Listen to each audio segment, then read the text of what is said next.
For most of us, sex is driven by desire, connection, and love. For the Spartans, it was none of those things. It was a command, a biological duty enforced by the state for one single mission: to forge the deadliest human weapons the ancient world would ever face. Spartans weren't raised as people, they were built as soldiers, and their creation didn't start on the battlefield. It began in the bedroom. Forget the myth of the red cloaks and noble speeches. Behind the legend of the 300 lies a disturbing truth. A cold system of human engineering, so severe it makes the darkest dystopias seem almost merciful. At the core of this machine was absolute state control over reproduction. In Sparta, personal choice meant nothing when it came to love or family. The government acted as the only matchmaker, pairing citizens based on strength, not sentiment. Old magistrates, men hardened by decades of war, examined young males like livestock, judging height, stamina, and lineage. He was the tall, broad-shouldered warrior born of decorated ancestors. She was the strong, fertile woman with wide hips and a sturdy frame. Beauty mattered not for vanity, but as a signal of good health, of better blood. Marriages were state-arranged, cold, strategic unions meant to produce superior offspring. Love was irrelevant. Desire was optional. The body no longer belonged to the individual. It belonged to Sparta. Every citizen's duty was to strengthen the state through their bloodline. Women's roles, too, were twisted into something unfamiliar. They were not seen as wives or mothers, but as vessels of the Spartan nation.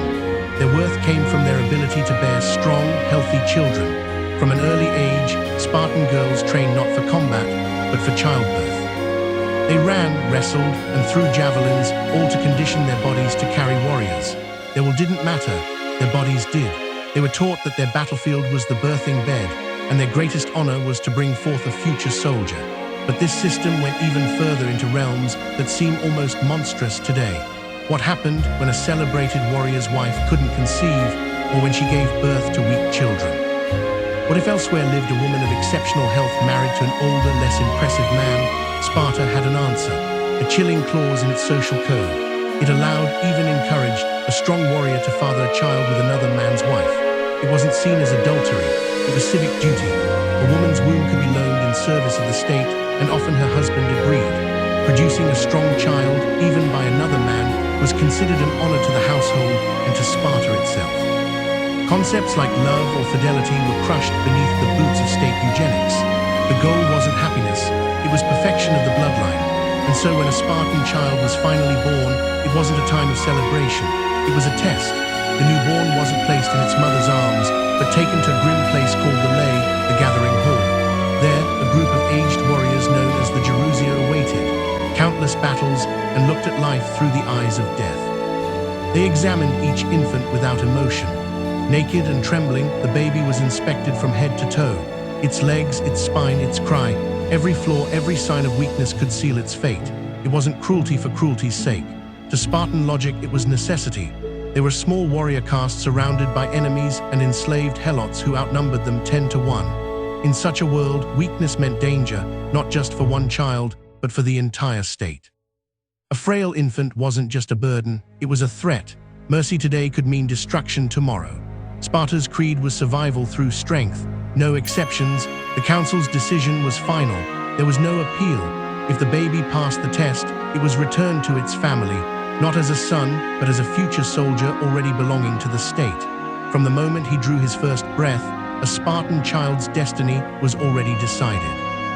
But if the elders' judgment turned against him, if they ruled he was unfit for life, he wasn't slain by sword or drowned in a river. His end came in a way far colder. The infant was carried to the barren slopes of Mount Tarotus to a place called the Apothe, the deposits. There, in a dark cliff of stone, the newborn was left to the wind, the night frost, and the beasts. A quiet death, unseen and unspoken of. To Spartan logic, this was not murder. They believed they were merely returning to nature. What nature had produced imperfectly, a grim offering to collective strength, passing the elders' inspection was only the beginning. From that moment, the child's life became a slow march toward war, and for his parents, duty did not end with birth. The state demanded more constant creation of new bodies to fuel its war machine. Procreation in Sparta wasn't a privilege, it was an obligation. They practiced what we would later call eugenics, centuries before the word existed. The belief that humankind could be perfected through selective breeding didn't begin in the laboratories of the 20th century. It was born in these rocky hills. For the Spartans, it wasn't hatred that drove it, but ruthless practicality. Weakness had no place in their bloodline. To achieve this, the most private human act became a public duty. Love, as we understand it, had no place in the formula. Men lived from age 7 to 30 in communal barracks among their comrades. Husbands would sneak from camp under darkness to lie briefly with their wives quietly, hurriedly, and vanish before sunrise to avoid punishment. There was no household life, no time to nurture affection. The wife was a stranger chosen for her body, not her heart. Their union had one goal, conception. Once a child was expected, the man returned to his true family, the army. The system was built to crush attachment, to ensure devotion only to Sparta. Strong family bonds were viewed as potential betrayal, romantic love, a dangerous distraction, and so the state punished those who refused to marry or reproduce. A man who stayed single beyond the required age was branded disloyal, a deserter of his civic duty. During certain festivals, these men were paraded naked through the freezing streets, forced to sing mocking songs about their failure. They were denied the honors granted to respected elders, treated as outcasts, living proof that private life in Sparta was everyone's business. The cost of this ideology was immense. Compassion faded from daily life. Generation after generation was conditioned to believe tenderness was weakness, that one's body belonged not to the self, but to the state, and that motherhood was not love, but service. Children didn't learn affection from their parents, they learned obedience from their trainers. Mothers handed their sons to the state at 7, whispering only, "Return with your shield or on it." That phrase wasn't empty pride. It was the end point of a culture that had erased maternal love and replaced it with fanatic devotion to Sparta's glory.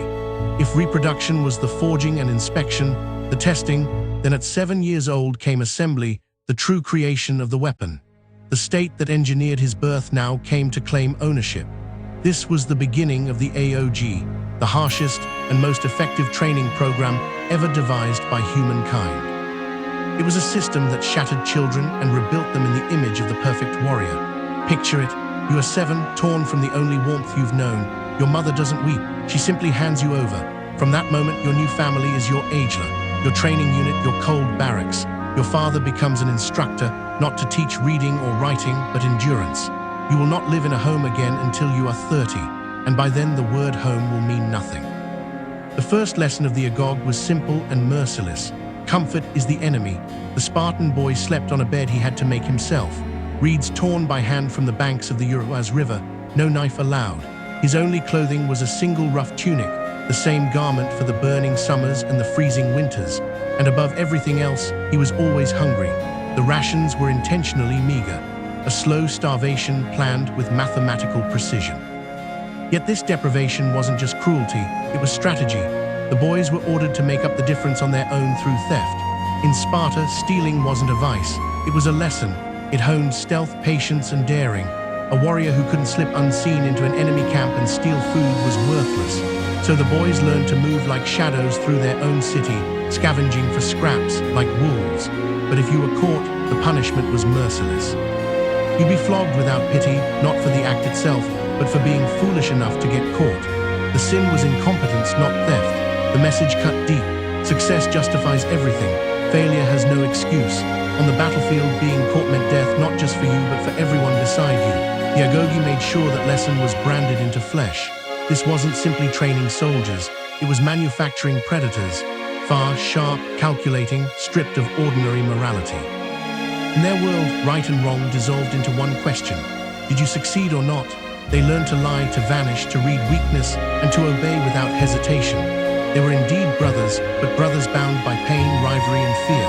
Starvation and theft were only the opening chapters.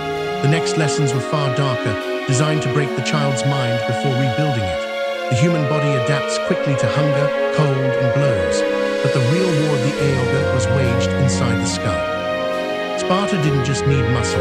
It needed minds honed to blades, spirits emptied of self, loyal only to the state. Having conquered the body, the instructors now targeted the soul, their weapon, silence. Our word laconic, meaning brief in speech, comes from Laconia, the region of Sparta. That's no coincidence. Spartan children were taught that words were tools, not toys. Talking idly, making a foolish remark, or asking a pointless question was punishable. Teachers hurled questions meant to provoke sharp, precise answers. Hesitation or dullness was met not with words but with pain. Sometimes the instructor would bite the offender's thumb, a small but unforgettable lesson in thinking before speaking. Silence became armor. Every word had to strike like an arrow. Yet the worst cruelty didn't always come from their elders. It came from each other. The training pyramid guaranteed that. Older boys called ids ruled the younger like tyrants, commanders, jailers, tormentors in one. At meals they launched verbal ambushes. Who is the bravest man in Sparta? What do you think of the king's last campaign? Is theft honorable? There were no right answers, only traps, a stumble, a pause, the wrong tone, all invited ridicule or blows.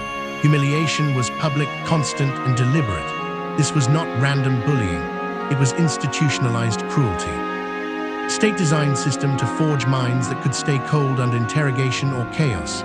Each child learned to think like a politician and fight like a beast, walking a minefield of words and glances where one mistake meant pain or exile. Rivalry was fuel. Aggression earned respect. Trust no one. Expose others' weaknesses. Hide your own. These were commandments. It was the law of the pack supervised by the state itself. All this daily brutality led to one of the most horrifying rituals of all. The ceremony at the altar of Artemis Author. Artemis, goddess of the wild and protector of the home, demanded a bloody offering. Cheeses were placed upon her altar. The boys' task was simple in theory: run, seize them, escape. But to reach the altar, they had to sprint through a gauntlet of whips. Leather lashes sliced through the air, tearing flesh with every step. It wasn't a contest of speed or reflexes. It was a test of one thing alone. How much agony a future Spartan could endure without breaking. The true test was never about stealing cheese. It was about standing silent under the whip, enduring agony without a scream, a tear, or the faintest sign of weakness. To cry out was to disgrace yourself. Plutarch himself described young Spartans dying at the altar, smiling as their lifeblood soaked the ground, dying proud, having proven they were worthy. This was their graduation, the Aeoge's final ceremony, a baptism by blood meant to purge every trace of fear and softness, forging men into living steel. But when a society burns away every weakness, what fragments of humanity are left behind? What remains of the soul after it's been hammered into a weapon? What Sparta created was a paradox. Men of unmatched strength, yet emotionally hollow. Warriors of flawless discipline, yet warped morality. In their world, killing could be honorable and compassion could destroy you. They were the perfect instruments of violence. And now the state demanded proof that they could serve its darkest needs. That proof came through something few dared to even mention. The Creptilla. It wasn't a traditional military unit. It didn't fight in formation. It was something far more sinister. A covert death squad. A machine of fear designed to keep Sparta's internal enemies silent. To understand it, you have to grasp Sparta's greatest obsession: control. A small warrior class ruled over an immense population of enslaved helots who outnumbered them many times over. The Spartans lived with the constant terror of revolt. Their answer was terror, calculated and preemptive. Each year, a select group of elite graduates from the Agoge, the strongest, most cunning and utterly ruthless, were sent into the countryside with only a dagger and a few scraps of food. They were ordered to hide by day, move by night, and kill without hesitation their prey, the Helots, but not all, only the boldest, the most capable, those who dared to rise above the rest. These young men became the scythe that cut down any stalk taller than the field. This was their final exam, their last transformation. To murder an unarmed man under cover of darkness wasn't combat. It was psychological surgery, a brutal ritual meant to prove that mercy had been completely erased from their hearts. They were no longer killing out of rage or defense. They killed because the state told them it was necessary. And to make it all legal, the Spartan government performed a chilling ritual of its own. Each year, the Ephors, Sparta's ruling magistrates, formally declared war on the Helots. It was a bureaucratic act with monstrous implications. Once declared enemies, Helots could be slaughtered without it counting as murder. The killers of the crypta weren't criminals. They were soldiers carrying out the will of the state, a convenient fiction that turned mass murder into civic duty. By the time his dagger was stained with blood, the Spartan had completed his transformation. He had been born as a child of the state, shaped by discipline, strict of emotion, and now proven capable of killing without hesitation. But what had he become? The defender of civilization, or its most efficient predator? At 30, he could finally leave the communal barracks. But his so-called freedom was an illusion. A new duty awaited him to reproduce, to raise the next generation of instruments for Sparta's war machine. The killer now had to become a father. His bride, chosen by the state, was not a submissive wife, but his equal in strength and conviction. Spartan women were not victims of the system, they were its pillars. While boys endured the agog, girls entered their own training regimen, one equally rigorous and ideologically charged. In a Greece where women were often confined and silenced, Spartan women stood apart. They were educated, physically trained, and taught to manage property and estates. Why? Because Sparta's focus was not on comfort, but on breeding strength. Everything, every child, every law, every marriage served one purpose: to forge a race of perfect warriors. Even the philosopher Plato, observing from Athens, admired this system, believing it mirrored his vision of an ideal society. But he misunderstood it. Aim wasn't equality, it was efficiency, reproductive precision. Spartan women were molded to suppress tenderness and replace it with fierce patriotism. Their worth was judged not by affection, but by the caliber of warriors they gifted to the state. They became legends of cold discipline.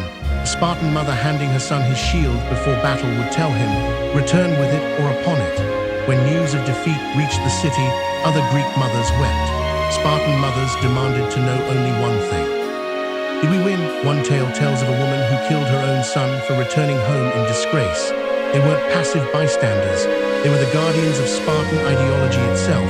With minds and bodies shaped by the state, marriage in Sparta wasn't an act of love. It was an engineered ritual. The process resembled an abduction. The groom didn't court his bride. He seized her in the night. Her attendants shaved her head, dressed her in a man's cloak and sandals, and left her waiting in darkness on a bed of straw. He came secretly, fulfilled his duty quickly, and returned to the barracks before sunrise. This strange ceremony had purpose. It ensured emotional detachment.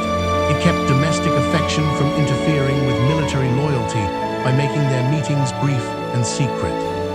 The state believed passion would remain high, conception more likely, without the distraction of love or comfort. It was the pinnacle of the Spartan system. Two products of indoctrination, male and female, joined in darkness, bound not by love but by decree. Their mission was singular: to reproduce strength. A perfect soldier paired with a perfect mother, the human assembly line of Sparta. Yet within this perfection lay a slow and silent poison. For 3 centuries, the machine worked flawlessly. Sparta dominated Greece, its warriors unmatched, its discipline legendary. But the flaw that would destroy it wasn't foreign. It was bred into the system itself. The first poison was demographic collapse. Sparta's ruthless eugenics, the abandonment of weak infants on Mount Tarotus, the rejection of all imperfection created a narrow gene pool. Every warrior lost in battle was an irreplaceable tragedy, the loss of decades of training and a carefully preserved bloodline. Other cities could raise new armies. Sparta could not replace 100 of its equals. Their greatest strength, their elite exclusivity, became their fatal weakness. They were breeding themselves out of existence. The second poison was inflexibility. The Aegae created impeccable soldiers but not thinkers. Sparta produced warriors who could follow orders flawlessly but not innovate, not question. As warfare evolved, their rigid system remained frozen. They were perfect soldiers trapped in a world that demanded generals. When confronted by new tactics and creative minds, they found themselves fighting ghosts of their own past. And the final blow came with success itself. When Sparta triumphed over Athens in the Peloponnesian War, the floodgates opened. Persian silver and gold poured into their city. Wealth, the very thing like had forbidden, corroded their iron discipline. Land ownership became concentrated. Greed replaced austerity. And corruption seeped into every rank. Spartans who once despised luxury became enslaved by it. The spirit of Sparta, built on equality and simplicity, began to rot from within. Then came Luttra. On that fateful plain, Theban general Epaminondas shattered centuries of Spartan invincibility. Instead of spreading his forces thin, he concentrated his left wing, 50 men deep, and rammed it straight into the Spartan right, where the king and his royal guard stood. Innovation crushed rigidity. The unbreakable phalanx collapsed. For the first time in living memory, a Spartan king fell in battle, his army annihilated beside him. Sparta's power was broken. With hundreds of its finest men dead, the city's warrior caste was crippled beyond recovery. The empire that had terrified Greece for generations faded into irrelevance. By the Roman era, Sparta had become little more than a curiosity. living museum where travelers came to watch reenactments of its brutal customs, echoes of a once great civilization. In the end, the tale of Spartan breeding practices is more than history. It's a warning. A people so obsessed with perfection that they sacrificed everything human to achieve it. They succeeded in creating the perfect warrior, and in doing so sealed their own extinction. The machine that forged heroes eventually consumed itself, leaving behind nothing but ruins and the whisper of a greatness built on cruelty and undone by its own perfection.